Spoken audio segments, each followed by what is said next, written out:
Lunch. You are looking live. Live at lunch. Live at lunch with Ott and Hanny on 104.5 ESPN, Baton Rouge. What the hell's going on out here? Now, here's Jimmy Ott and Charles Hannegriff. For some reason or another, you sound a little taller on radio. Is it live? Is it live? Is it live? From Rufino's on Highland Road, welcome to the Friday edition of Live at Lunch, 104.5 ESPN Baton Rouge. Charles Hannegriff, Jimmy Ott, Max Gotro, Jordan Kitchens in the studio. Troy Macker with us today, Bruce Marshall with us today, Chris Massaro with us today. Final Four weekend, and boy, a lot of stuff going on here locally. With LSU big win last night that we're going to get to here in just a second. Flau'jae Johnson apparently on her way back to LSU for her final season. Jimmy, on your Bon Voyage show before you take a week's vacation. How are you? I'm good. I'm trying to get everything done. Yard's looking good. Okay. Got that. I don't have to go over there and trim around the sidewalk while you're gone. I'm not going to do it. I'd send Max, but yes, Max would. I like to manicure my lawn. Okay, tidiness is not your expertise, Mr. Hannegriff. So no, my lawn is just fine. I'll let you know when I need to take the garbage out. But my neighbor Jim's got that. So you know what? I do a great job of taking care of my grass. Charlie, I do it with a telephone. We all have our strengths and weaknesses. You stick to pop culture and movies. Okay? I mowed all the grass I was going to mow in high school. I'm done with that. I don't mind it. Knees hurt a little bit the next day. I like I said, I've mowed countless acres of grass. So I'm done with. Did you? That yes, about 4 to 5 acres a week at times while I was in high school. Parents went out of town, and my grandmother lived next door to us. Mm-hmm. And so my dad cut that, and then we had a field behind us as well. I mean, we had a baseball field with a backstop, basketball, Charlie, football, volleyball. It was kind of a backdoor, playground. Even, you remember that thing, tetherball? Yeah. Tetherball? Okay. Yeah, you could really hurt yourself with that thing. That's why I was popular. Yes. Pop somebody. Things from the 70s and 80s. You got to pop. Things from the 70s and 80s that no longer exist. Dirt bike trails, the whole thing, And so the parents are like, man, Jimmy, we're proud of him. He cut the lawn. And my grandmother said, How was that big boy, his friend? He had him out there doing it. Glad you were delegating even back in my dad had a keg of beer. I said, come on. All the beer you want to drink. Come take care of the grass. It's a powerful inducement for sure. Get it done, Charlie. I don't actually get my hands dirty a whole lot of time, but the grass is the only thing I can kind of compete in right now. Got it. LSU wins last night against Oklahoma 2-0, and Kate Anderson, of course, is the story. A complete game shutout, LSU's first since 2018. Gave up 5 hits and 2 walks, 14 strikeouts, going the route. He beat Kyson Witherspoon, a projected first-round pick, who also pitched really well in this game. 139 pitches. 135. 135. And I'm going to get to that in a second. The first thing I want to talk about, though, is the command that Anderson had on all of his pitches last night. The changeup was absolutely phenomenal. The curveball was really good. Even the first inning where Oklahoma loaded the bases, they didn't hit the ball particularly hard. You had a ground ball through the left side and then a roller that beat the shift to go along with a competitive pitch on a full count walk. And he pitched his way out of that. And after that, there weren't a whole lot of opportunities for Oklahoma to really get going.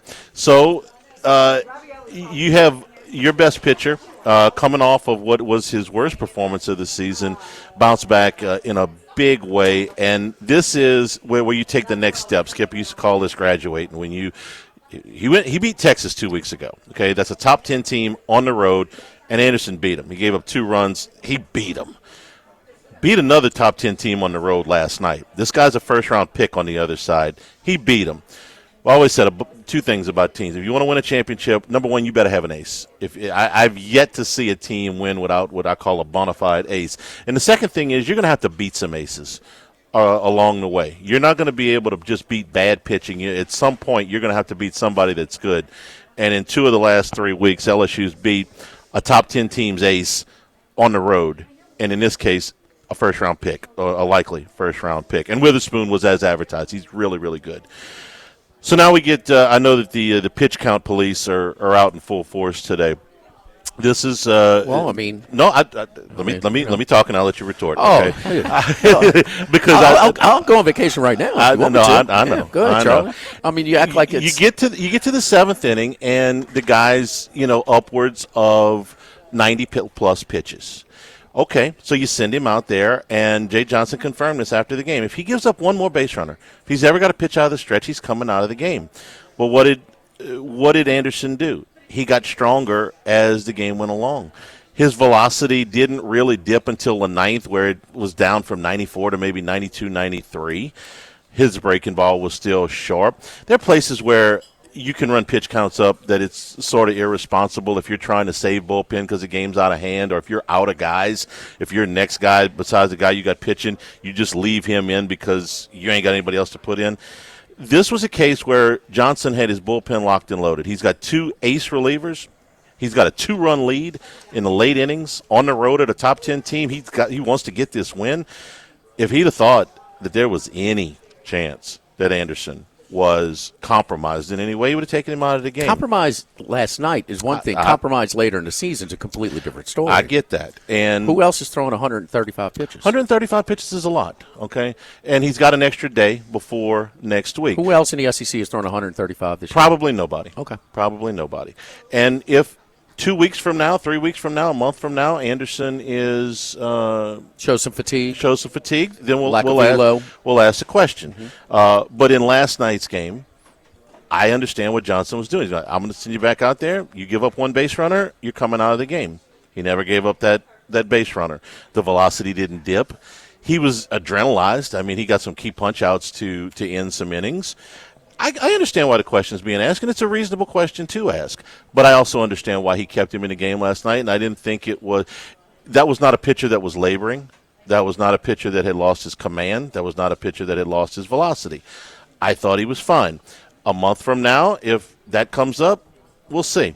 But I understand why he kept him in the game, because that was about as in command as you could possibly be. Since you won't let me interrupt, I understand. Do you want to paint the whole picture? You want to talk about the conditions?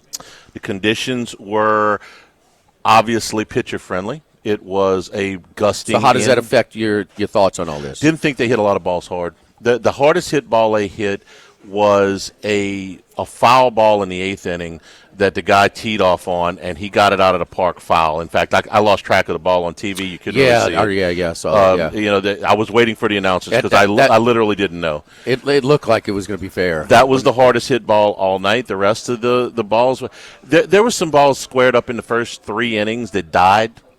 So it was absolutely like trying to hit through pea soup. Two good pitchers with favorable pitching conditions. All right, that were sharp last night, and this is what because it wasn't a whole lot of threats as well.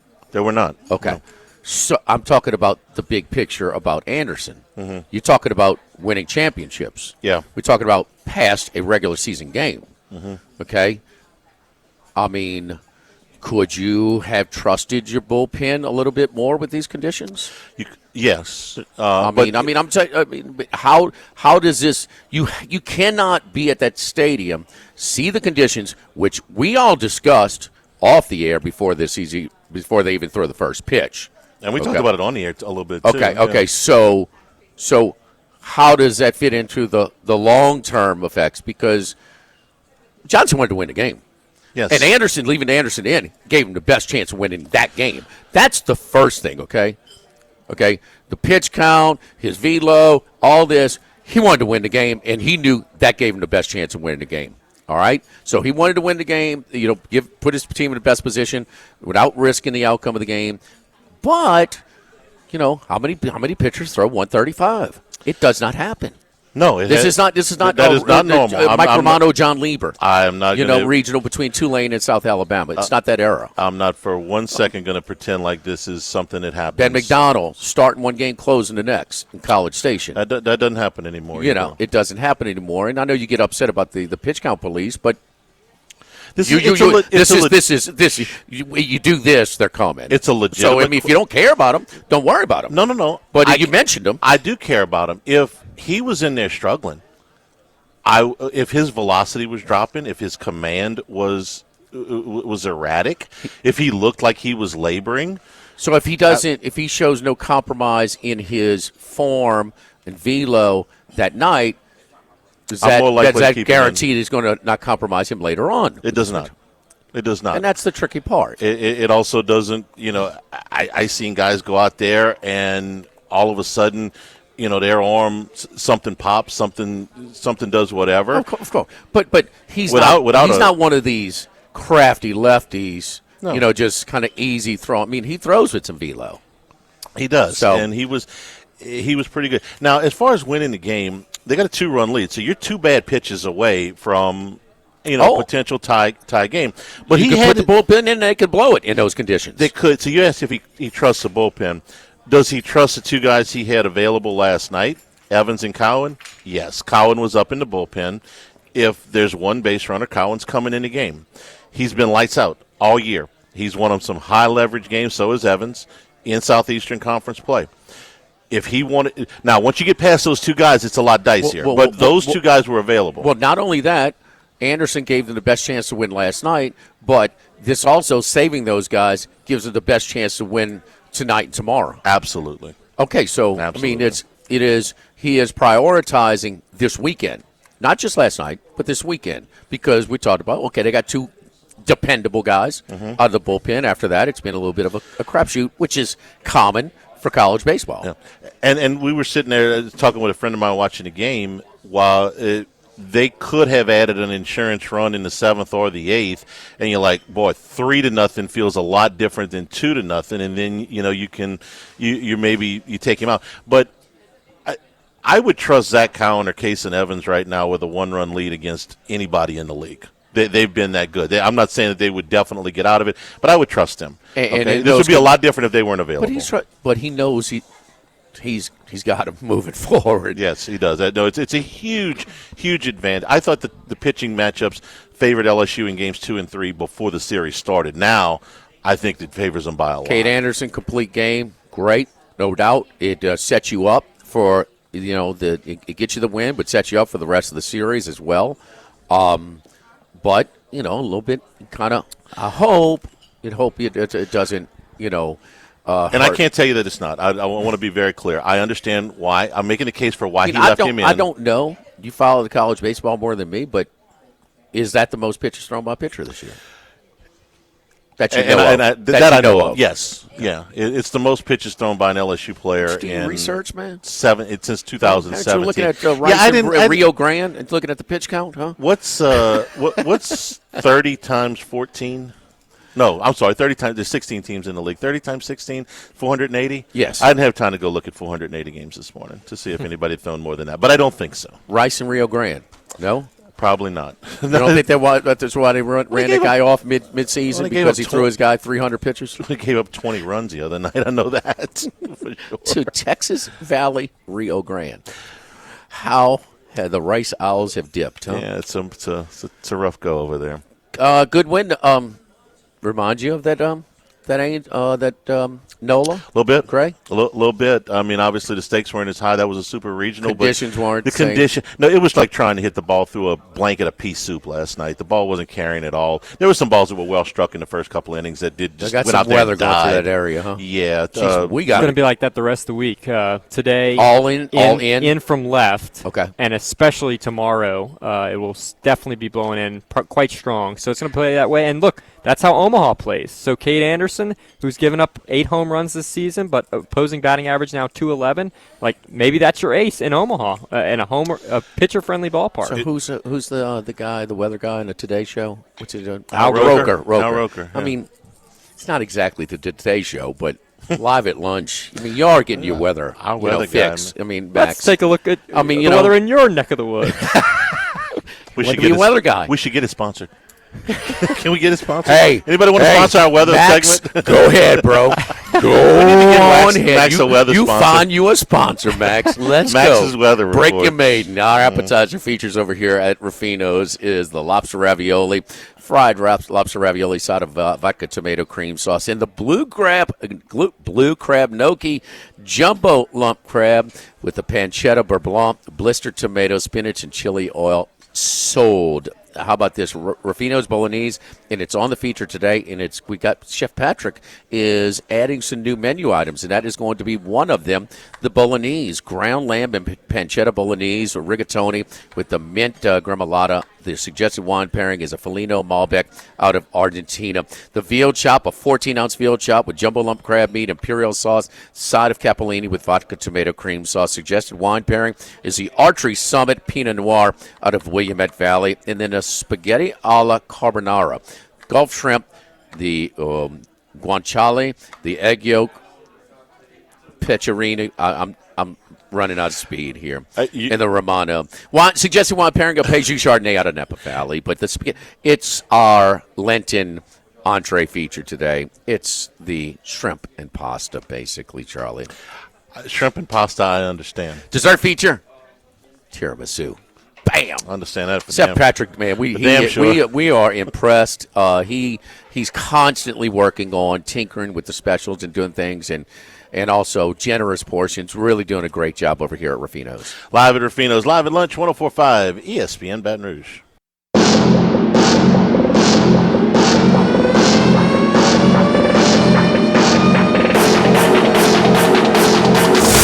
Live at lunch with Ott and Hanny from Rufino's on Highland Road on 104.5 ESPN Baton Rouge. All right, let's go out to, normally San Diego. He's in Las Vegas right now. My buddy Chris Macero, professional sports gambler. Chris, how are you? How's Vegas? First off, Jimmy, it's Bolognese. Bolognese. Okay. All right. I am. Listen, mi paisano. Look, you teach me, learn me, baby. Come on. I'm glad somebody with some experience. We're definitely gonna have to go over to Piero's next time we're in Vegas together. And all right. have a nice bolognese or a chicken parm or something. Have you see the pictures of Talk the Shark on the wall? Come on.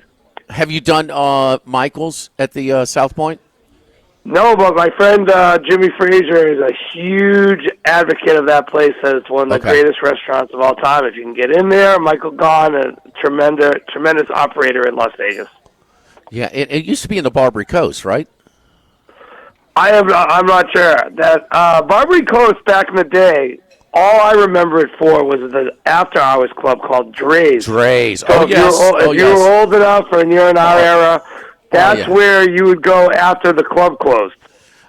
Dre's, I've been in there before. I love the fake palm trees in the basement. Yes, love those. I mean, classy We're joint. digressing. Yes. We're digressing. Yes, I know. But if I could pull the fake palm trees, it's legit. So, yeah.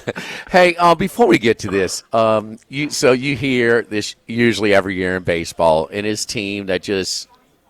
Very public team, the best team in baseball, and people just keep betting them. People throw them in the money line parlays, and the sports book managers they whine about it. It's all that. And now you have the Dodgers, okay? And I'm asking different sportsbook managers that we have on our show weekly, mobile and brick and mortar, and nobody's betting against them. I'm like, well, it's kind of like real estate. Can't sell my house. Well, lower the price. You will sell it. Okay? So, raise the price to get – why are they so stubborn? Put it as high as, a giraffe's rear end. Come on, Chris. I will – if I'm running a book, I will get some people to bet against the Dodgers. Well, in the last week, you had two of the most ridiculous comebacks of all time. You had the game last Friday night, a week ago tonight, where – I've been playing. I don't know if anyone's followed me on X. I've been doing a little experiment. We're going to play the Dodgers -1.5 every game for the whole season. So far so good. We're 8-0, straight up. But with the -1.5, we're 6-2 plus 4.1 units. But last Friday night, they were down by 2 in extra innings.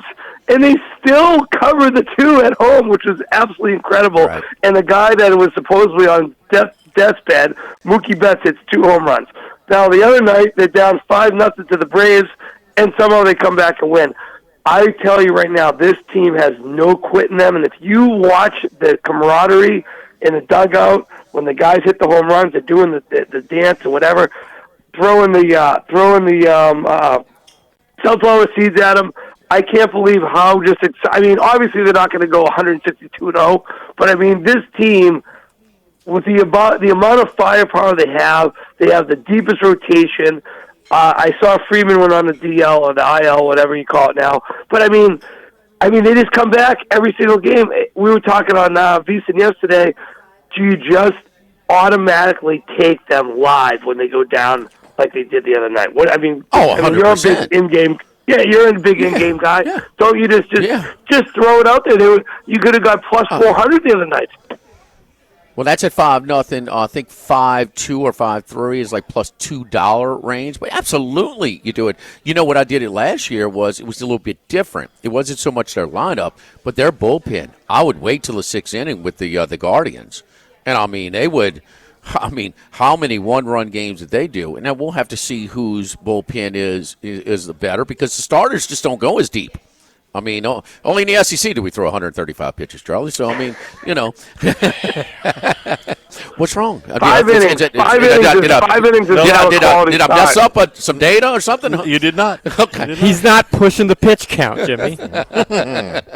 So, but yes, you got to take them. All right, let me ask you. You would not consider where you can, a lot of the books now, especially the mobile sites, you can go from 1.5 to 1. Now, it's not as big of a payout, but it certainly reduces your juice of the Dodgers being at home.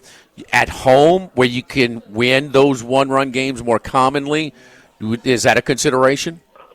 Yeah, someone actually mentioned to me yesterday, maybe even go the other way. You go 2.5. How many times are they? The lineup is just so explosive. And if you read the comments after the game, they were like, "Oh, we knew Ohtani was going to hit a home run. We knew it." It's like you knew it. What are you talking about? Like you knew he was going to hit a walk-off home run. They just have so many guys that can hit home runs. Tommy Edmonds, a little kid from San Diego, has 4 or 5 home runs already. I mean, he's like an afterthought. You know what I mean? It's just such an explosive team. And they never give up. They never think they're out of the game. And that's almost half the battle. Some of these teams, they get down. Like, how about the Reds? God, they set a record for futility yesterday. 3 straight games, lose 1-0. The Dodgers are just not that type of team. They just always think they can come back. And that is a huge factor in baseball. When you have that confidence, and you can just always, hey, we're not going to give up. We're not going to give up to the end. We can score 5 in the 9th. We can score 4 in the 8th, and they get so many home run hitters. I mean, a live bet anytime they're down is such a great. All right, Freeman out now though. Does it soften your enthusiasm a little bit or your aggression? Well, I mean, he was out last year a little bit too, but I mean, it's almost. You know, I wouldn't say that it's a great thing, but I mean. Obviously, they just have so much talent on this roster. I mean, obviously they're paying for it. I mean, sometimes one of these days we're going to have some sort of salary cap in baseball. But for right now, we're just taking advantage of it, and we're just taking the Dodgers minus 1.5 every day. Gotcha. All right, Final Four. Who you got? Listen, if I didn't have all my futures on Duke, I would still be on Duke. I mean. You can watch this game up and down. Tennessee against Houston. Everyone's saying Houston's greatest defense, blah, blah, blah. But Tennessee shot 5 for 29 from 3. Lanier and Ziegler, 3 for 18. And if your 2 best players are going to shoot 3 for 18, I mean, what can you do? I think the length of Duke on defense is going to be a huge factor. Everyone has, Houston has a great 3-point shooting team. But I'm just not sure if they're going to be able to do that against Duke. They have length, and they have one of the greatest players in the history of college basketball as a freshman in Cooper Flagg, who not only does he shoot 37.8% from 3, but he's a good distributor. They have 3 other players on the team that shoot over 40%. And if you saw last game, Cooper Flagg was a little bit off. I was getting texts from people. Oh, Cooper Flag sucks. He's this. I'm like, are you guys kidding me? He got rejected a couple times at the rim, but I'm telling you right now, he gets the ball to the right spot every single time. Proctor is hitting these three. Do you notice that Duke shoots every single shot? It's wide open.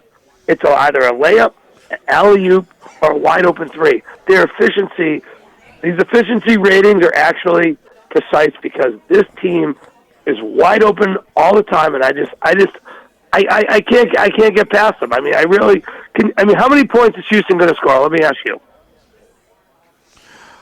60. 60? You're not going to beat Duke with 60. I'll tell you that. Well, what do you put their team? What is their team total? I'm not sure what the team total is, but someone was saying probably low 60s. Probably low 60s. Yeah, can Houston get to 70 points? I don't think. No. Total on the game. 65 and a half. 65 and a half is Houston's team total. Okay. Yeah, I mean, don't you just think like? I mean, I get it. Houston's a great defensive team. The only way I can see is Houston winning this game is if the refs just let them play like a complete rush shot type of game where they're just banging into all the Duke guys and they're just not calling as many fouls as they would usually call. But I just can't see it. I mean, Duke's going to score. I mean, they have too many good shooters. They have the inside game. And another thing about Houston is they never go inside. So unless they're hitting the three, they might have to shoot a really high percent of the threes to win this game because they don't go inside at all. They're terrible in the 2-point efficiency. So part of a young team is not great. Basketball IQ. Okay, well they got two freshmen who have off the charts basketball IQ, and we know about Flag. And like you said, tell me when he makes a bad decision. As far as when he comes down. Okay, and he's a defensive magnet. That's why everybody gets all those clean looks because he reads the defense so quickly and he's unselfish, but he never makes the wrong decision. And Knipple, he's not going to blow you away with his athleticism, but he's so smart, man. He is always making the right decisions as well. And don't be up 3, 4, 5 at the end of the game because he's not missing at the line. So, and look, I'll say we're against Tom here, but I'll save our conversation about Ziegler being one of the top 2 players for Tennessee when we go there. 1 for 9, by the way. Okay, that guy drives me crazy. Okay, so then, all right. Also, the early game, Auburn and Broom says he's not restricted at all. The elbow's fine. He's going to play. He played the other night. But Florida 2.5 against Auburn. Yeah, I don't know if he's telling the truth or not. I know he said he practiced no restrictions, and he had a weird press conference yesterday saying he was banging his elbow into the wall and all that nonsense. But I tell you, don't you just feel that it's the same as last year where it was UConn, Purdue? I just have that weird feeling that it's just the same as last year. It's going to be Duke versus Auburn, the 2 best teams the whole entire season. Yes, Florida caught fire a little bit late, but, God, they have been just asking to be beat. Like the UConn game, the turnovers. I feel this game is an under game. It's 160 points. I know maybe 159.5 right now. 2 teams with not the highest basketball IQ. A lot of turnovers, a lot of questionable decisions. The game, the most recent Auburn game, just give it to Broom. Stop shooting threes. They can't stop it. I don't understand why these teams, and you have Bruce Pearl, and maybe that's why Golden learned from Pearl because they're I guess they're great motivators and exciting coaches, but sometimes you just have to take a step back. And I just think that this game, are they going to run up and down the court going 100 miles an hour, 160 points? I don't see it. I just don't see it. And then the shooting background, the big stadium, I think 160 points in a Final Four game is too much to ask. I don't think it's going to be like the early game this year where they played. I like the under in this game, and I kind of feel like it's going to be Auburn versus Duke because those are the 2 best teams the whole year, and that's similar as last year, whereas UConn, Purdue, and I think it's going to be Auburn, Duke, and I think Duke's going to end up cutting down the nets. All right, Auburn and Florida. I'm on Auburn in this one as well. I think a little overreaction to Florida. I mean, 1-3 against the number in a tournament. Auburn's 3-1. A little backdoor cover by Alabama State in the first round. All right, bolognese or home pizzas for Skeens night at PB Chris's crib. This summer for Del Mar's Day. Okay. All right, we can make a reservation. I saw a guy last night. I was out with him. He said he has a couple horses with Bob Hess. He's coming to Del Mar. I just got excited. I'm ready for the warm weather. It's 45 degrees in Vegas, Jimmy. I'm freezing. 45 in Vegas. What's 85 here in Baton Rouge? So come do some yard work with me. Anyway, Chris, good luck I to heard you. You guys talking about cutting acres of grass. I didn't know what show I was. That's Charlie's crap. Charlie's dad used to make him cut. I'm from the country, bro. Okay, there's plenty of grass out there. You guys are great. Tell Max I said hello. Love you, Max. What's up, Acero? Have a good one. Good luck Hey, this buddy. week. All right, Masters Week next week, so we'll look forward to that. Thank you, Chris. Good luck to you. Don't forget our friends over at Legacy Title. Chad Reynolds is Legacy Title for all of your real estate closings. 2960060, full-service title company servicing all of South Louisiana. Fast, friendly, professional service is what you get when you call 2960060. Our great staff over at Legacy Title. Ashley Bynum-Donald, Mariana Broussard-Haynes, Adrian Riscolata, Michael Platt, and Natalie and Bradford Smith. Buying, building, refinancing, nobody choose but you choose. Chad Reynolds, Legacy Title 2960060. Live at Rufino's Live at Lunch, 104.5 ESPN Baton Rouge.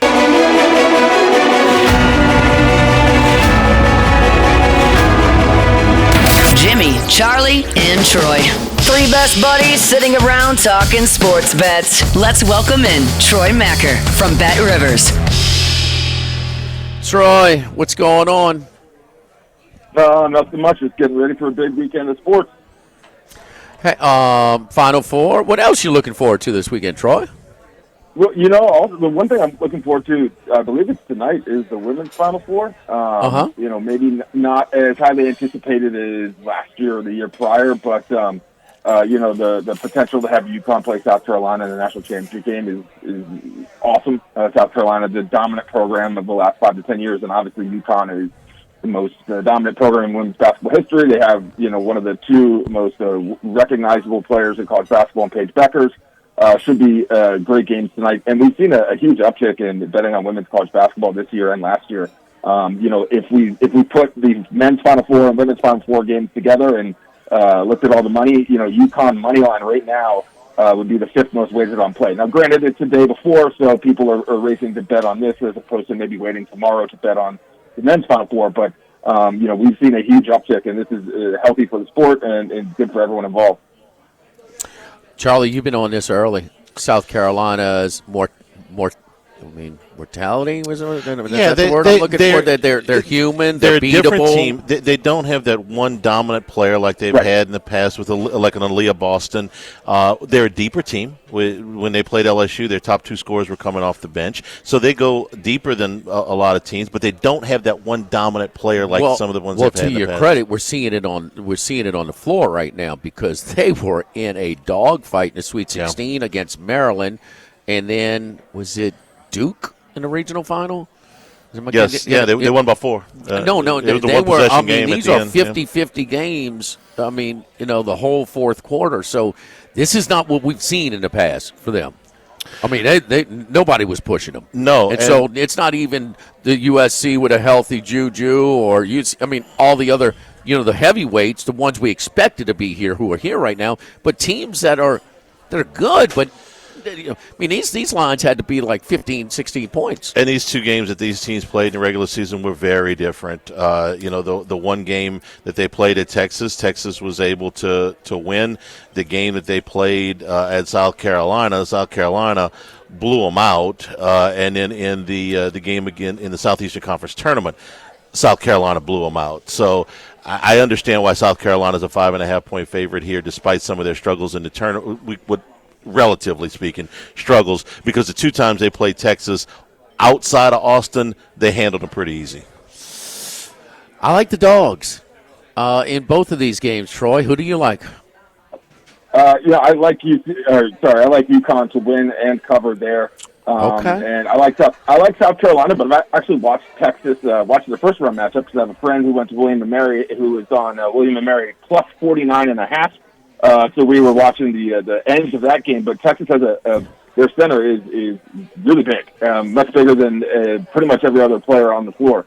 I think Texas could cover here. We're looking at 71% of the money and 65% of the tickets on South Carolina to cover. I do think they win, but I think it will be much closer than their two previous matches outside of Austin, like Charlie said. I think these lines are inflated because of history, and I mean, who's the hottest program going right now? It's South Carolina. Who's the strongest program ever, or the coach? It's UConn. And who are they playing? UCLA. How many trips they made it? This is number one. Vic Schaefer. He's been coaching college women's basketball for a while. How many Final Fours is this for him? 5 or 6. Is it? Well, 2 at Mississippi State that I can remember for sure. He did make 2 at Mississippi State? Yeah. Okay. I got to look. He was the coach when they lost to Notre Dame in the final? Yeah. Okay. But Texas, it's his first trip with Texas. But anyway, I just think a little bit of branding here. And look, this is a favorite. It's a chalk-dominated sport. But I mean, you tell me UCLA is not a surprise to me. 7.5. I don't know, Troy. I'm taking the points tonight. UConn is really good, and I don't think they played their best game yet. And it's really surprising to me. I get is the UCLA's women's basketball team is not their men's program, which is one of the most iconic. But I was surprised when I heard that this is UCLA's first ever trip to the Final Four. I figured they would have made at least one. Now, you don't the conversion from having a good men's program isn't always the same where you have a good women's program. But I was very surprised to see UCLA. This is their first one. Where I can't even tell you how many UConn's been to. It's got to be 37. Yes. So it's I think it's 28 or something like that. Max had this stat the other day. What was it? 16 of 17. 16 of 17. But 28 Final Fours for Gino Auriemma. It's incredible. And three for Schaefer, 2 at Mississippi State. Now this one at Texas. But he went to the Elite Eight 4 other times. And the COVID year, how many Final Fours is this for him? This is third. Okay. This is third. Okay. And 4 other Elite Eights. And they had a really good team the COVID year. They would have been a contender. Gino's been to 24. 24. So this is his 24th. Hey, Troy, thank to you guys at Bet Rivers for giving us an outlet for the Crown college basketball. I think it was only one available here in the state, and it's been some good games. Not the greatest crowds in the world on site of Vegas, but been good games. Two dogs winning last night, or covering last night. Yeah. It's I think we really needed to wait and see the first round games because a lot of these teams guys have already opted out. It's a little bit like a bowl game where some guys are already in the transfer portal or have already decided to go pro or whatever. But I think the quality of the matchups have been good. Especially that first night we had 2 really good games, 1 blowout. And as it relates to the betting, I've fielded a lot of questions about why the games were taken down. There's impropriety, and it really had everything to do with, you have to the tournaments have to get legalized by the individual states, and so it has nothing to do with the teams that play. It had everything to do with the event and it being a new event, and I guess they hadn't dotted their T's and crossed their I's. So to speak, and so a lot of the regulators had not approved of this event, so they took it down. But then, in some places they put it back up. So I was very glad to because, we took more on, I believe it was Monday night when the women's Elite Eight was. We took far more on the women's Elite Eight than we did of the Crown, but it wasn't a massive difference. So that means that there's a healthy action, especially when there's not a lot of competition elsewhere. And also, I can't find on the betting menu where the Dodgers, what's the payout for them going 162-0? Why is that not available, Troy? Yeah. You get better odds if you bet them game by game, Roll over? Yeah, just roll it over. Okay. Better return. Okay. I mean, at this point, we should have, we have win totals, but we should have a loss total. And just what would it be, 14? It's crazy. This team is so good relative to the rest of the field, and especially when you look at a team like the Braves, who are thought to be a contender in the NL. They're off to a terrible start. And is Mookie Betts even at 100% yet? It's crazy. Is Ohtani, is he even pitching yet? It's crazy.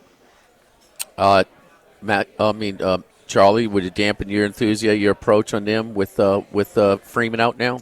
He was out the last game, the 5-0 comeback. A little bit. I mean, because he's a great player. But what I think is going to get the Dodgers at some point, because the damn game of baseball is undefeated. Okay, at some point, the game gets you. Okay, I understand they're off to a hot start. It's not like they're not going to win the division. They'll probably win the World Championship. But are they going to win 135 games? No, they're just What's not. The game's going to get Seattle won the most. 116, I think, in the regular season. That was in 2001. Troy, that's got to be a prop, though. 116. 116 is doable. Yeah, I don't think they're going to get to 130 or something like that. But to set or break the number, I think that's a prop that I think some people would be interested in. And you know what? I think they bet the Dodgers.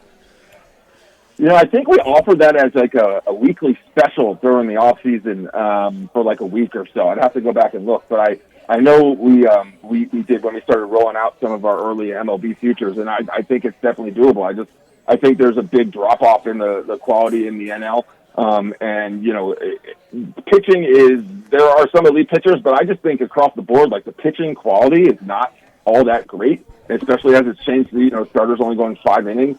You can have a dominant starter and still the team can just get roughed up really badly. So I think because the Dodgers have so many good bats, they're just going to be able to run roughshod over most of the competition. Relative to what Charles said, and I think it's an important point. It's like the game gets you. You play 193,000 baseball games a year. It's impossible to win them all, especially when you're playing 8 games in 9 days, and that's even before injury, So I think they're easily the best team in baseball. It's very hard to bet on them in the futures market because there's no value. It's very hard to bet on them in games because there's no value unless you take a run line. But just in watching, looks to be one of the best baseball teams of the last 20 years. Plus 215 to win the whole thing, the World Series. Troy, before we get out of here, your best bet in the Final Four. I'm going to take the Florida-Auburn under. I think that's going to be a close game or a tight game, so it's going to be a little bit slower. Auburn, 11 straight NCAA tournament games have gone under 158. And then, not a lot of great value here, but I like Duke to win, and I'd honestly probably take the 5. I think this game will be played over 137, just a little bit. Houston plays super slow, but Duke has a really good team, not just Cooper Flagg, who is the best player in the country. So, I like Duke and Florida facing off in the national championship game, and I think Duke wins, but it should be a great game. Follow Troy on Twitter at Troy Macker. That's Machir. Troy, enjoy the weekend, buddy. Talk to you Monday. You guys do the same. Thank you. United Community Bank with locations from Baton Rouge to Golden Meadow. We've been serving the people of South Louisiana for over 50 years. At United Community Bank, your business is our business. We support the hardworking folks behind local business from initial startup loans to ongoing planning and assessments. United Community Bank is here for you. United Community Bank, member FDIC, equal housing lender. Live at Rufino's Live at Lunch, 104.5 ESPN Baton Rouge. Live at Lunch with Ott and Hanny from Rufino's on Highland Road on 104.5 ESPN Baton Rouge. Back here at Rufino's Live at Lunch. A little update from the Valero. Keith Mitchell, 8 under par yesterday. He's got the lead right now. Sam Ryder, who was 9 under par yesterday, is 3 over. He's 2 shots off the lead, along with Jordan Spieth, Matt Wallace, Tom Hoagie, Andrew Novak, Ben James, Brian Harmon, Daniel Berger, and Sam Burns has dropped off a little bit. Not dropped off. He's 3 under for the tournament. He tees off at 1:15. Hour number 2 straight ahead here at Rufino's Live at Lunch, 104.5 ESPN Baton Rouge.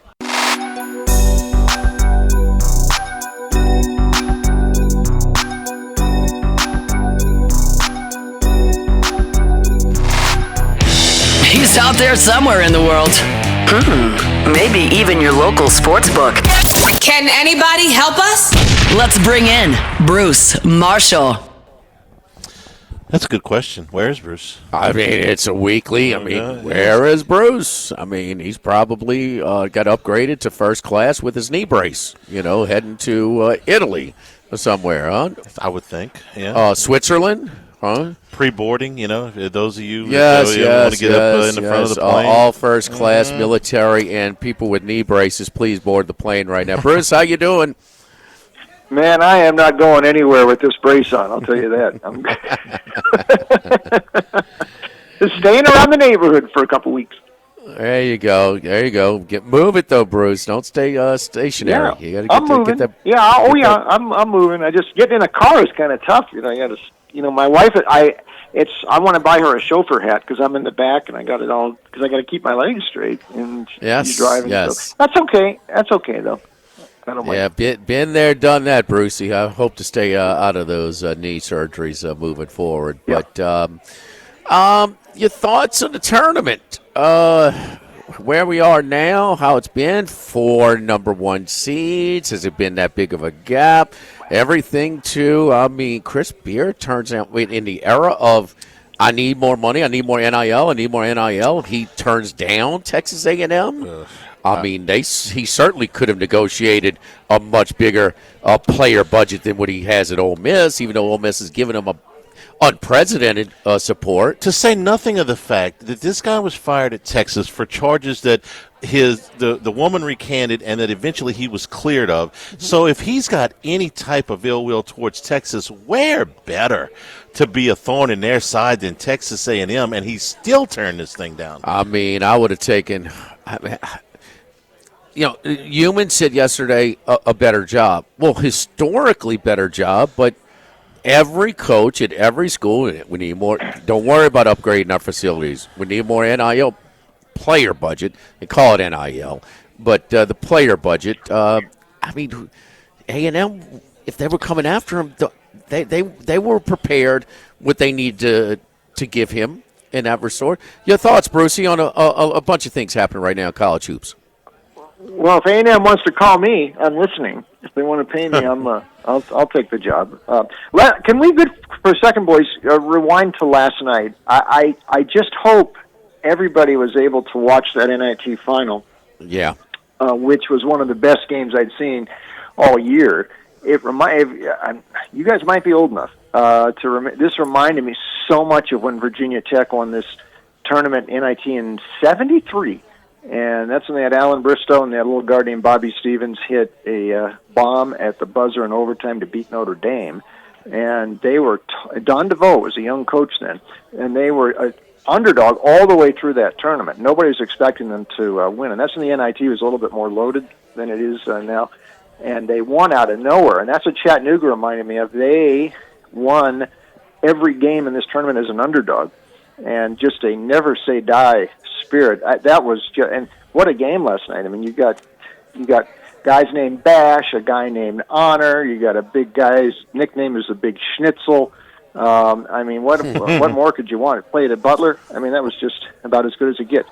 Now, I've got let's stick on that for a second, Brucey, because I got a couple of thoughts there. Because with the crown that's in Vegas right now and the tie-ins that Fox generated tournament that has the tie-ins to the Big 12, Big East, and Big 10. So they got sort of the name brand. But, one of the teams finished last in Colorado. With a 4-17 or whatever it was, in their play. I think they won maybe 4-18. I don't know. But the thing is, the atmosphere at Hinkle was so much better. Those people were going. They were going nuts in this game. I hope. And I know this, we're watching this more, but I think in this NIT and what UCSD really had and kind of got a little hose in the call against a Sweet 16 team in Michigan. And also, if you watch the Big West Final between those two schools, that was a high-level game, really good game. We don't need a down-the-line Power 5 team when these two teams certainly validated their hype. Sometimes they don't. With this one, they did. And the other thing is, missed free throws are important. How many? 77% free throw shooter for Irvine. Missed 2. Che hits the first 2, but he misses it to try and win it at the end. He comes back to the line in overtime. He's 80%. He misses both. Another one misses 1 of 2. So missed free throws galore for Irvine down the stretch as well. But yes, 5 for 5. Underdog wins outright for Chattanooga. Yeah, you're right. All that is right, Jimmy. One note about the crown, and I wrote about this on this thing called the Discord that I'm doing for CBS Sportsline. A lot of guys are talking about, the Crown, this and that. The Crown exists as never mind the attendance there. This is a move by those bigger conferences, and it's the Big 12, the Big East, and the Big 10 because they're all Fox properties.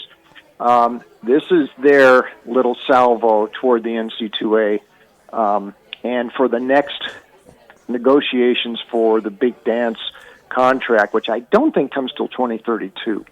But this is all a test case, what the Crown is doing, and they've got the nil component and that and all, but they want to demonstrate that they can run a major tournament themselves.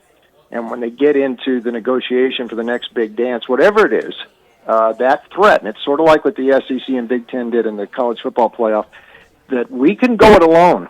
We can do this alone. And in basketball's case, the NC2A still controls the big dance. That is their lifeblood, and that is their existence, really, the revenues they get from the big dance. But the big conferences don't really like that. And by the way, the SEC is not involved in the Crown only because it's not a Fox property. They're watching it very closely. But that's what the whole thing about the Crown is about.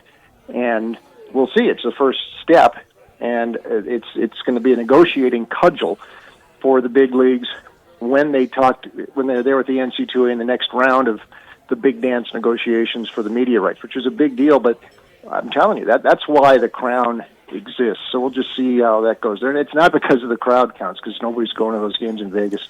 And you're right, a team like Colorado shouldn't be there, but that's sort of beside the point. It's all about the future. Anyway, as far as this weekend, you wonder about, is Duke really this good? I don't like Duke, but I'm having a hard time picking them to lose this game against Houston.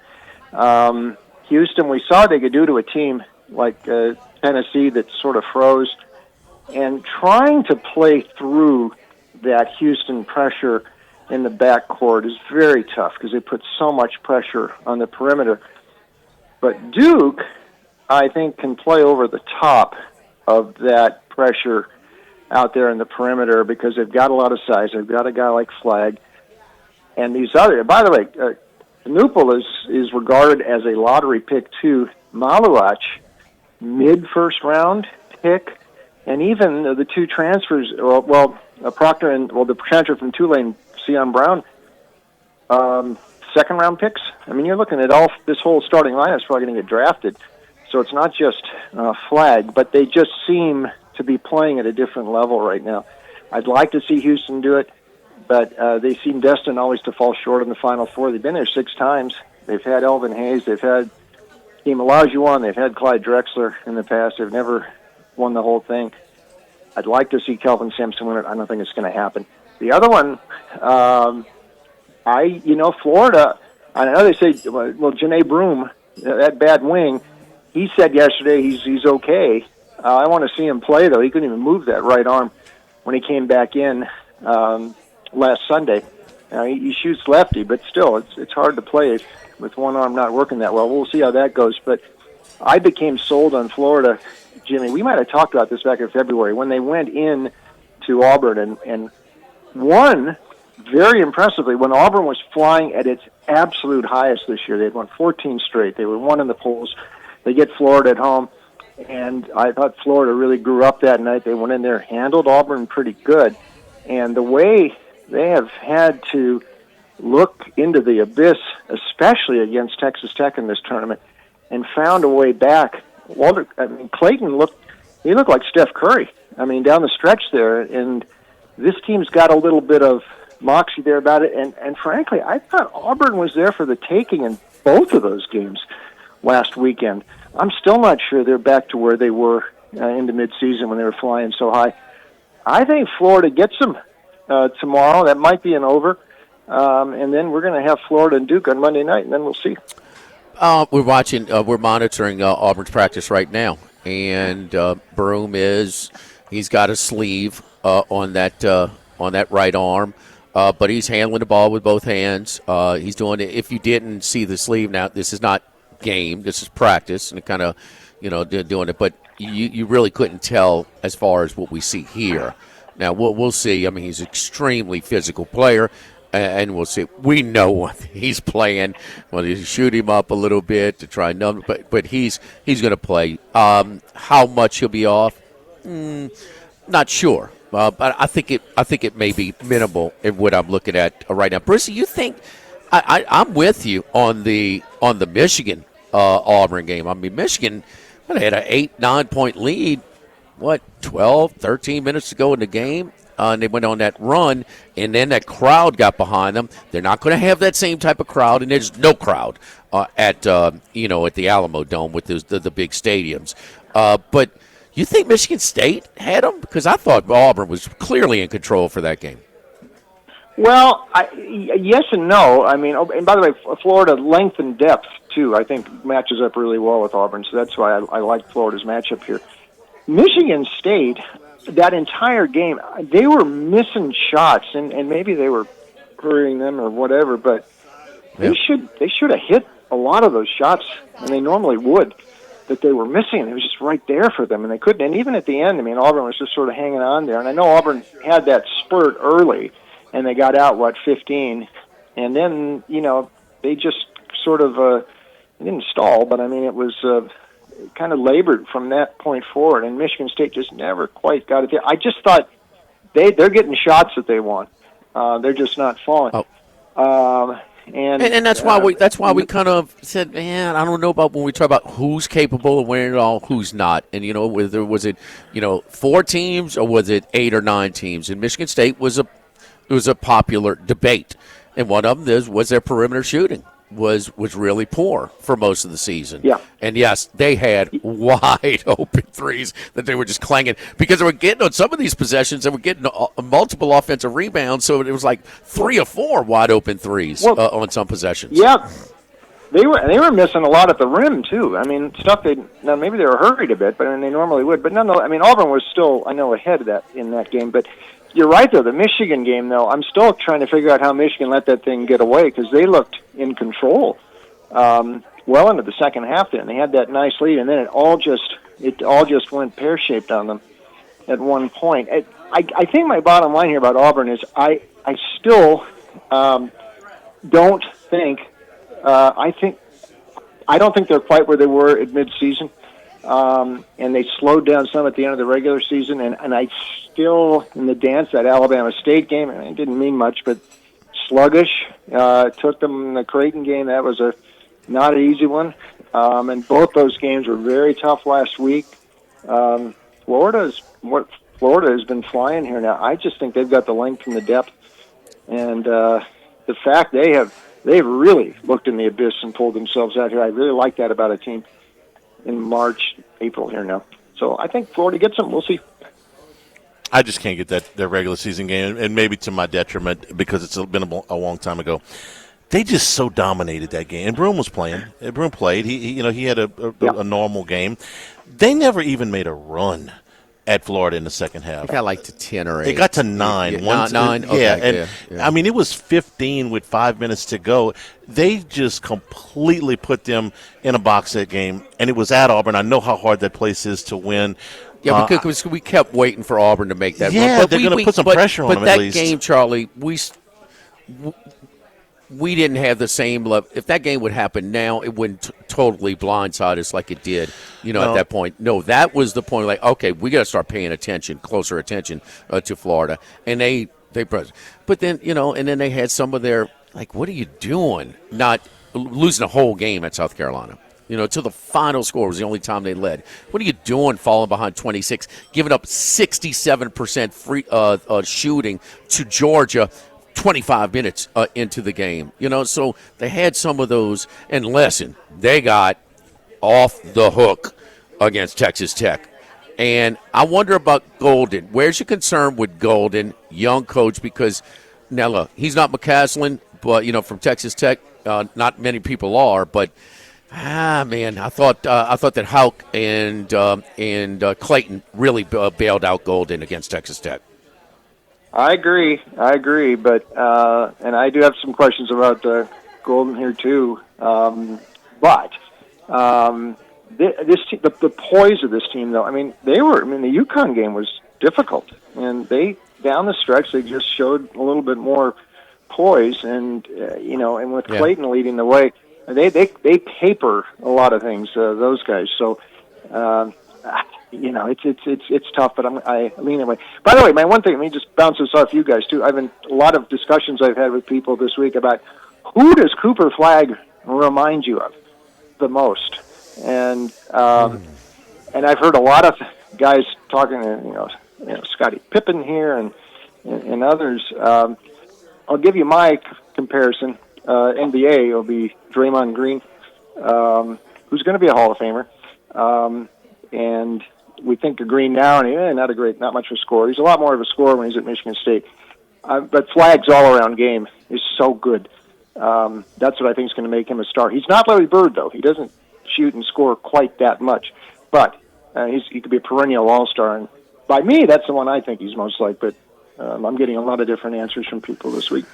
Well, it's a baseball term, but the thing that comes to mind when I talk about Flagg and what I see is tools guy.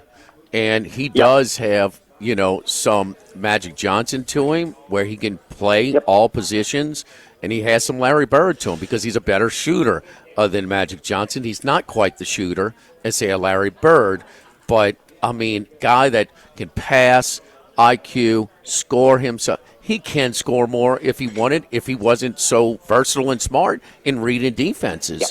So when does he force anything? He just doesn't. He's just, for a guy that should be a high school senior, it's just, I'm blown away. And I hate Duke, okay? I just can't stand him. But this guy is just so impressive, and it's not just he's not going to have these super highlight reels. He's not, this super explosive player that in the highlight generation. But there's one guy, if I had to choose one guy, man, I got to think about this a little bit. I'll give you one, and the first thing you're going to tell me is he's not the athlete that this guy was, and I won't dispute that at all. But everything else about the game, the pre-injury Grant Hill, that he did everything. Now, he's not the athlete that Hill was. Hill was before the injury. Hill was a super athlete. He's pretty athletic. He's a very athletic. He's not as athletic as Hill, but the rest of the game, the IQ. I remember Grant Hill in a game against Shaquille O'Neal and LSU running the point. Out of necessity. Out of necessity because Bobby and did not at all look out of place. Right. Because Bobby Hurley was out of the game in college. Those first 5 years with the Pistons, Hill was arguably one of the 2 or 3 best players in the game, and this is when Jordan was still playing. So that's when I see him at Duke, not quite the athlete, but everything else. I see Grant Hill. The only thing with that is Charlie Flagg he will mix it up. And for a guy that's elite, who's going number one and knows it, he mixes it up. Down. He finishes fiercely. Hill kind of hung around on the wing, a lot. It's a hard one. Maybe a Danny Manning at this stage, but Manning maybe wasn't quite the facilitator, but he did do some. And he was a big, tall guy that he had a lot of versatility to his game. And I can't think about Danny Manning without thinking about the run at Kansas where he was the best player. I'm talking about at Kansas at this stage. I know. That's not bad either. Well, all these guys we mentioned, it's a very the one quality there is a highest tier basketball IQ. All these guys have talked about, and that's where Flagg is. But that's my other point about Duke here. Now they got these other guys. You got maybe 2 other lottery picks in the lineup there, other freshmen. So and he really helps those other guys. I think it was Proctor and Newpel were the highest scorers in the Bama game. He does. Flagg could score more, it looks like to me, but he's very happy keeping the other guys, happy as well. And so Grant Hill that had some other guys. IQ thing is so high. Yeah, Grant Hill had some other guys around him. Manning had to carry the load, Danny and the so Miracles. That's where it's different. If Flagg had Danny Manning supporting cast, he would be carrying the load more, and that's what we're talking about. So how many guys of this? Certainly Bird didn't. Magic had a little bit more in college. This might be bad, but Brucey, tell me, Wally Zerbiak in college was kind of a big guy who could go down in and rebound as well and defend, and he knew how to pass as well. And but he had to carry the load with Miami, Ohio. I went to those games where they won a couple of games. Yeah, I know they played down in the Dome, right, in the tournament. Yeah. Zerbiak was a very well-rounded offensive player. I don't know his full game was quite as good as flags, but he stuck around, several years at Miami, so he came in a little bit more seasoned to the NBA. Right. But, all these guys we talk, like I say, it's just high basketball IQ, and that's what impresses me about him. His decision-making, really, really good, and that's kind of the scary thing. But one other note, I'm just trying to think, guys, if he pulls his name, they'd pay him pretty well at Duke if you wanted to stick around another year. So what if Utah or the Wizards get the first pick? Does he want to stick around college another year? Do you really want? You watched Utah play lately? You watched the Wizards actually won a game this week. Utah, if they're the first, Pelicans are going to get the first pick, Bruce. We don't have to worry about it. Does he have to declare before the lottery? Well, I think you can. I think you do, but I think you can pull your name back out if you don't. I believe that's. I'm trying to figure that. But I mean, does he really want to go to whatever? Exactly. Everything is in play now, huh, Charlie? I mean, come on. Yeah, I got a guy that's played 4 full years saying I'm going to try to play a 5th year. Why? Why? I don't get it. You don't want to go back to school, Charlie? Absolutely. Okay. I definitely want somebody to pay for it. Well, this guy's beyond his years. I can go back to college and they're going to give me money to do it? Yes. Yes. Play basketball. Absolutely. Just work on your offhand. Sure. No Yeah, problem. we got to get you. They're cheating on your right side, Charlie. I invite you guys to watch the Jazz tonight against the Pacers, and tell me if you think maybe Duke couldn't give the Jazz a run right now. I mean, they're that bad. One of my picks on the show the other night was Rockets minus 16. Last time I can't remember the last time I laid 16 against the Jazz. They were going to clinch the division. All right, they won by 45.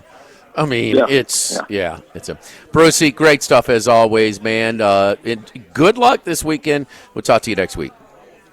Okay, boys, have a good weekend. Thank you. All right, you know the routine on the weekends. Go down to the Queen, watch the games, and on the way home, hit Los Reyes Mexican Grill for tacos, quesadillas, fajitas, burritos, you name it. Always start off with the fresh guacamole. I like to get some fresh jalapenos on the side as well. Happy hour is every day. 24/7. I mean, not 24. 365 days a year. 2:30 to 6:30. Always got the 3 TVs behind the bar. Patio seating when the weather cooperates is available as well. And if you're playing Little League ball this weekend down the street, hey, call ahead of time. We'll get the table ready for the whole team. I mean, 12, 16, 20. We'll have it ready. And when you get your bill, you don't get that sticker shock as well. Tell them you heard it right here on 104.5 ESPN Baton Rouge. Los Reyes Mexican Grill on Lee, just off of Nicholson, across from Mike Anderson's. Live at Rufino's, live at lunch, 104.5 ESPN Baton Rouge.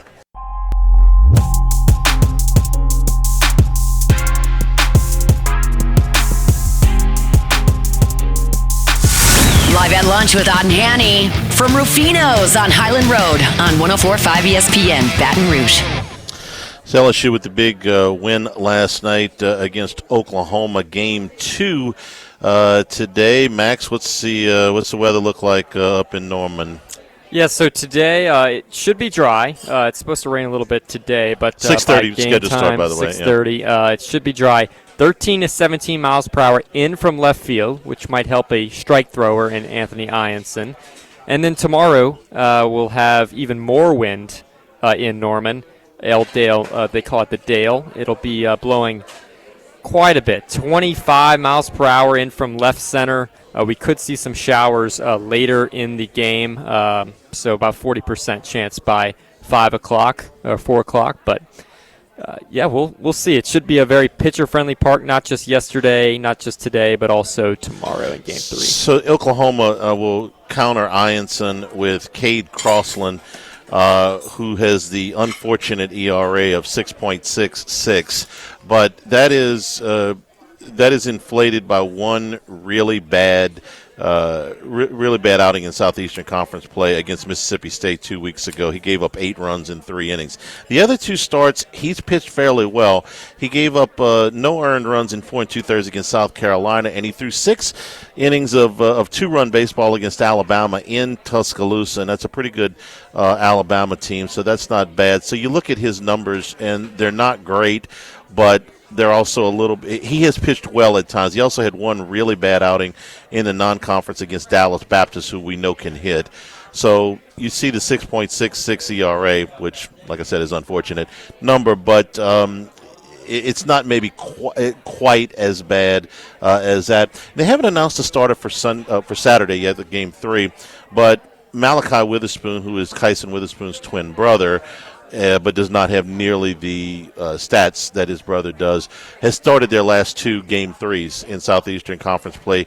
He is on the season 2-2 with an ERA of 5.74, but it's the whip, 1.72. You put 1.7 base runners per inning on base, you're going to give up some runs. He does not have anywhere near the strikeout totals.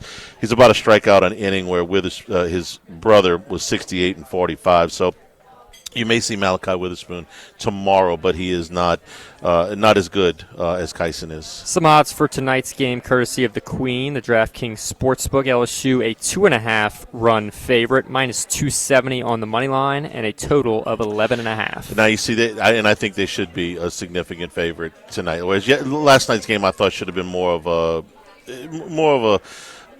picket, maybe in Oklahoma, small favorite. I think I told you yesterday, I thought the odds shifted significantly to LSU in games 2 and 3. So hope the weather holds up for us. It's raining there now. Is that right? Raining there now, but should be well cleared out by game time tonight. I realized something else watching the game last night. I don't know if you did. I thought somewhere in my vast watching of college baseball and all of the stuff that's televised now that I had seen a game in that park before. I realized as soon as I saw the wide-angle shot of that park that I have never seen a game in that park before. And the reason I know that is about as substandard a facility as there is in the conference from the wide-angle lens. And that's me not being there. I've seen Jimmy, down at Jesuit High School, where they have a really, really nice park. Barb, where they have a really nice park. They built a new one. Oh, okay. Because Curtis Rooney that played there forever. Yeah. Well, this is a park that you would expect to see a lower level, almost junior college level of facility. Holds about 3,000. A lot of that is bermed down the lines. Norman? In Norman. Because I was watching this. Okay. It's. Wow. It looks like if you had Sacramento? It looks like if you had taken the old box and chopped it in half from 25 years ago. I know they just spent all that money on the softball park. I know they've got the best softball. I talked to some people at the game last night. I was like, is it bad as it looks on TV? Yes, it is as bad as it looks on TV. And look, as much as I love the old box, as a brick and mortar facility, it had outlived its usefulness. I mean, with all of the things that they couldn't do in there. This park looks like that. The Dale Big was 12 open. baseball isn't on the same level of interest that SEC baseball is. And, we talk about Baton Rouge. Okay, nothing's like Baton Rouge. But will they become – so many. Florida, they have limited support. With all their success, they invested. We know that, Auburn did originally. I think they reinvested in theirs. But, so many new parks over the last 20 years or so in the SEC. And will they take that next step as now being involved in this league? Because you're on more. Man, it's on ESPN too. That's a big deal. This is a team that was in the College World Series final 3 years ago. I mean, this is not an insignificant program. Okay, who they play? Ole Miss. Yes, in the finals, yes. And they won one. It's modern history. They won one against Georgia Tech, that great Veritek and Garcia Parra team. Yeah. I think with increased resources and just around the league that they want to kind of, will they be like A&M, man, when they first in the league? They like, hey, man, what do we need to do to keep up? So I think it'll come. I'm sure they will. I was just surprised. I was like, "Ooh, man, that looks like Stephen F. Austin." Yeah, sorry, Jimmy. The Dale opened in 1982. Hasn't really undergone a major renovation since the 02 season. They did add a scoreboard in 09, but there really has not been much. Scoreboard. It's rough. it's rough. I think it's a combination of that and what we're used to in this league. Yeah, and like I said, at the end, the old box had, my goodness, the birds were dropping out of the rafters. It was Kentucky before they had a little success. When I went to Kentucky in 2006, it wasn't bad. It was Vanderbilt until recently. Vanderbilt's stadium, when they built it alongside the football stadium, is nice. Okay, it's not one of the better ones in the facility, but it's miles ahead of what you're looking at. When did they build that? Early 2000s. Yeah, I mean, it's been a while. No, everybody in the last 20 years has either built a new one or upgraded what they had. So I mean, when you're playing Big 12 baseball and you got 1,500 people there, it's enough to handle. They built the softball first. The softball has been better, and the softball facility is the best one probably in the country. It's brand new. Does she have as many assistants as Mulkey does? I don't know if she needs them. I'll take Mulkey minus 6.5. Yeah, you probably it'd probably be in pretty good shape there. We're brought to you by the Thibodeau Store, Cajun Cooking, especially soft cookware shipped right to your door. Go to doitbest.com/Thibodeau Store. Also, get your yard, your garden, your flower beds in shape right now. 55% off select lawn and garden items. Lots of tools, hoses, pressure washers on the website right now. Potting and topsoil spreaders and seeders, outdoor power equipment. And once you get that, once you get the yard in shape, you want to spend some time outside on the patio. Huge selection of grills, including the big green egg cookers for the ultimate cooking experience and all of the extras that go along with the big green egg. Available at the Thibodeau Store, 900 St. Patrick Highway in Thibodeau. Also, the Pierre Part Store, in business for 113 years and online with a lot of these items available for delivery. doitbest.com/Thibodeau Store. Live at lunch from Rufino's, 104.5 ESPN Baton Rouge.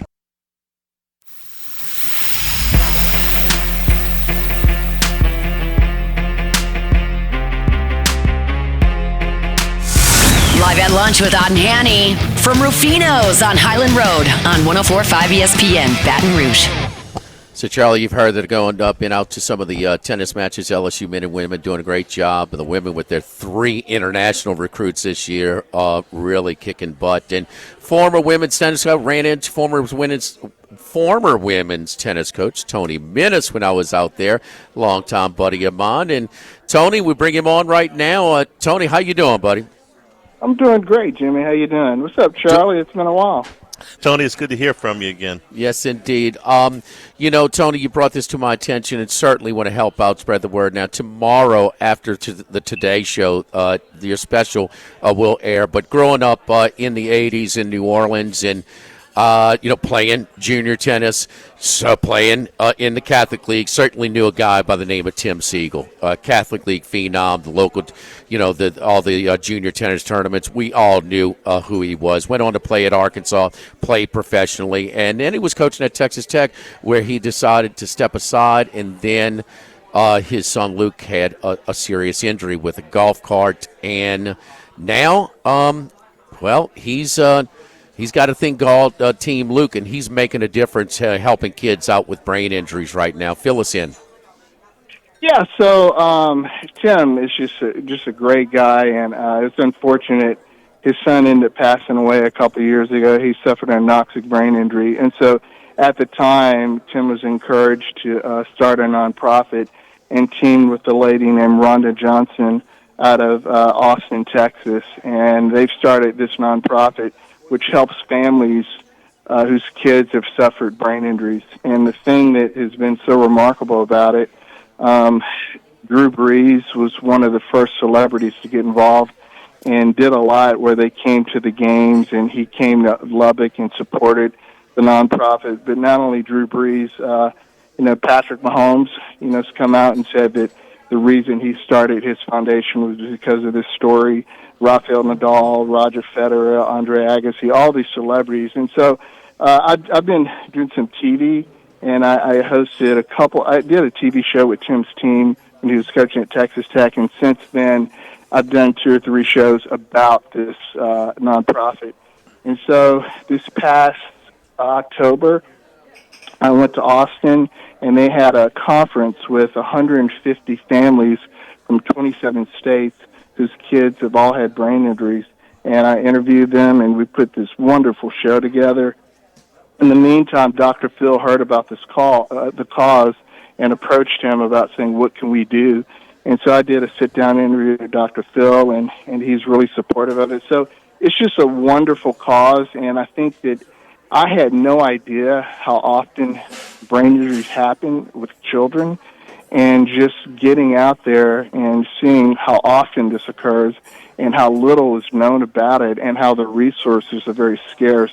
I'm trying to do my part to really help and and promote the cause. And so our TV show is going to air on Channel 33 tomorrow morning, right after the Today Show. What time again tomorrow? It's at 8 a.m.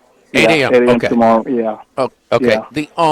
Yeah. Because he, when he first came up, he's like, and this is the quote that stuck with me. He says, "I don't know if I have the energy to try and start a nonprofit or a charity and things like this." And then he said, "Oh no, after I got into it, this does energize me." How's he holding up as far as that regard? Well, to be honest with you, the first show we did, this was really telling, and the first show we did was in Los Angeles, and because there was this event supporting it, and I'll never forget when he got in late at night, he's like, the insurance took away, I'm not a full-time sitter, I'm having to do. So, I mean, he was early on, angry, and it was tough. It was really tough for him.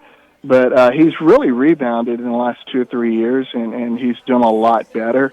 But there were some things that happened, that a lot of mistakes that were made that could have been a bad situation a little better, but made it worse. And so he's dealt with a lot. I mean, he really has. But turning a negative into a positive, this nonprofit is growing. There are families from 47 states around the country that they help. And this conference, he told me ahead of time, he said, "Hey, this conference is really going to drain you." And, just interviewing these families, they're all like, "My daughter suffered in a car accident or a drowning incident." It's just on and on and on. And these families have nowhere to go, nowhere to turn to. And this is one of the few nonprofits in the country that does it to this extent. And so, again, that's where I think, like Dr. Phil, he's like, man, this needs to get out there. And it's good because the awareness is the key thing. And the more it builds up and the more it's out there, the more aware people will be about it and maybe donate and help and support it. Is he in Austin or Lubbock right now? He just moved to Dallas. Oh, to Dallas. Okay. Yeah, he was in Lubbock for a long time, but in the last year he's moved to Dallas. And all this, Charlie, when raising 2 other kids, so. Well, actually, can't imagine 3. the challenge. So, I'm sorry, 3? Yeah, Okay. Yeah, 3 kids. Yeah, and at the time, the sad part about it, the kid was 8 years old when this happened, and he had 2 daughters, 12 and 13, and an older daughter around 20. And again, I've done 3 shows on this, and each time you just walk away, it just zaps you of so many different things. So, Team Luke, how can we, outside the show, people kind of get more educated about it and maybe help support, Tony? Well, if you go to Team Luke Hope for Minds page, you can, there's a lot of information. You can donate. You can do whatever. And then also on my page is the show. If for people that don't see it tomorrow, that at the end there's I think did you watch it, Jimmy? At the end they basically said, "Hey, here's where you can donate" and things like that. So so it's there are different options and stuff, and I can share it on your page. With the link and everything as well. There you go. Tony, to the current tennis teams right now. These teams have a chance to make a little run? Oh, yeah. The girls, man, that's you've got 2 heavy hitters, 1, 2. They can, they're right there with everybody. They had Georgia. They had match points on them.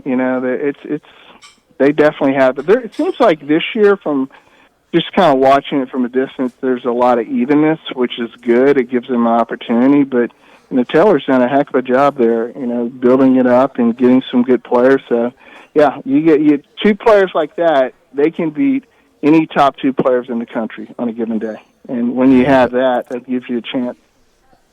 It's fun to watch, man. It's free. Go over to the tennis facility. It's right past the baseball stadium. So they rotate. The girls or boys are playing. The men or women. We're playing every weekend, Fridays and Sundays, in conference play. It's fun. It's fun to watch. You have a and Charlie, the same. There's no etiquette in sort of college tennis. Oh no, they'll scream at you, holler, coaching in between points. No. It's a little bit of reminds me of like I don't know, South American countries hosting Davis Cup or something. I mean, all but the drums. Let me tell you something real quick. When I was coaching, and I was told this, the one sport that drove Commissioner Roy Kramer crazy was men and women's tennis. I mean, because it's amazing because there's so many teams. Like I think LSU's 10 in the country right now, but there may be 5 in the conference right now in rankings.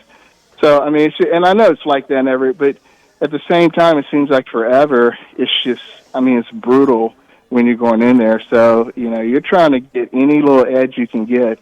And I was going to say the women play Oklahoma Sunday at 11 o'clock, a top 10 matchup. I think Oklahoma's 9 and LSU's 10, so that should be a good match.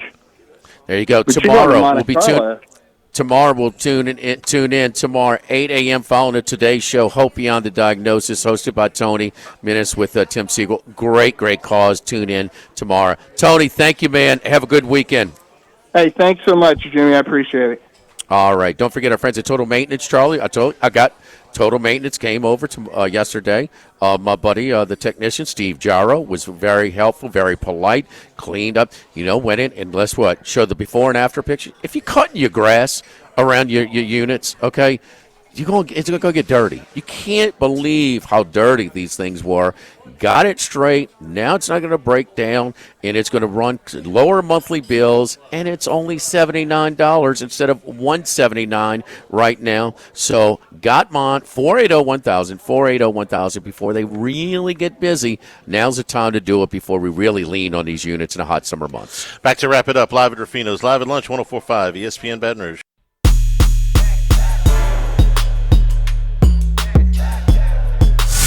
Live at lunch with Odd and Hanny from Rufino's on Highland Road on 104.5 ESPN Baton Rouge.